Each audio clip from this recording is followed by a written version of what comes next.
Hello, my name is Dr. Robert Leahy.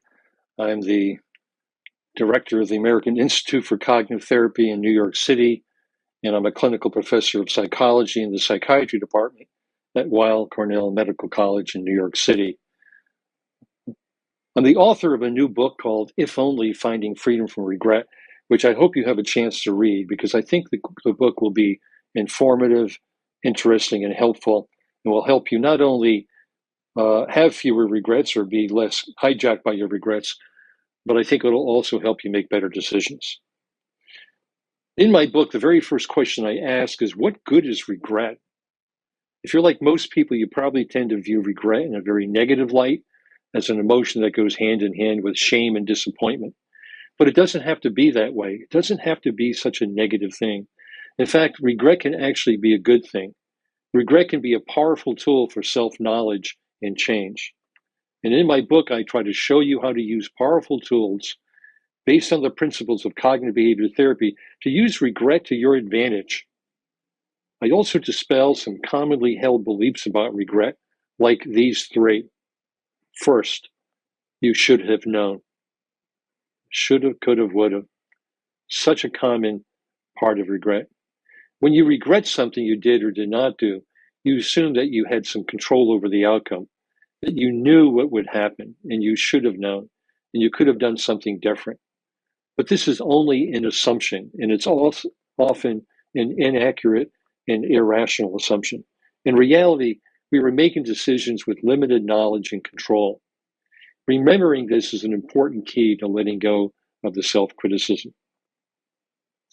The second thing that feeds regret is the idea that you are making it difficult to make decisions, is that you think, I have to feel ready to make a decision. I have to feel ready for this commitment.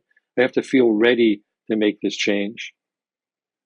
I often say to people, just imagine if you saw me walking up and down the sidewalk in front of my office. And you came up to me and you said, gee, Bob, why are you walking up and down? What are you looking for? Looks like you're looking back and forth. Well, I respond, I'm waiting to feel ready to go into my office. I'm waiting for the motivation to show up. You would think that was a pretty irrational thing. Many people believe that they have to feel ready and like it's the right time to make a decision. But waiting to feel ready may keep you from making a rational decision.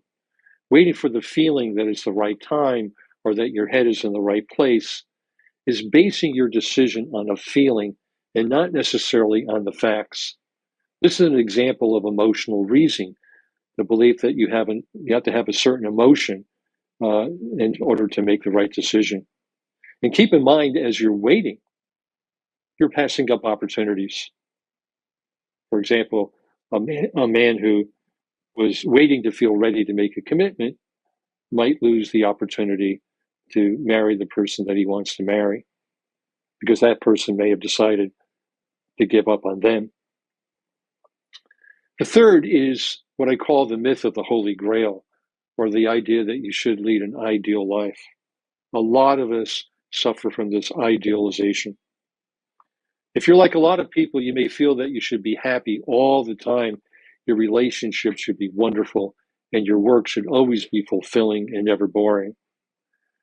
This is called existential perfectionism, and it's a big part of why people feel dissatisfaction and regret in their lives.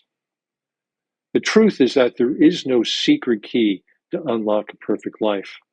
Life was not designed for you to be happy and fulfilled. In fact, it wasn't designed at all. It's what happens to you, and it's what you choose to make happen for yourself and others that matters. Life is up to you and the choices that you make. Now, regrets are one part of a full life. It's hard to imagine living a life without having regrets. It's like having a full closet of clothes, and once in a while you try on the jacket that's filled with regrets, and this doesn't feel comfortable. But you have a choice. You can put it back in the closet, and then you can try on other possibilities, other ideas, and other behaviors. There's always another way of looking at it and another way of acting. I hope you find these ideas helpful and I hope that you can see how they apply to your life. It's my goal in my book, If Only Finding Freedom from Regret, to teach you how to make regret work for you instead of against you. So thanks for listening, and I hope to hear from you.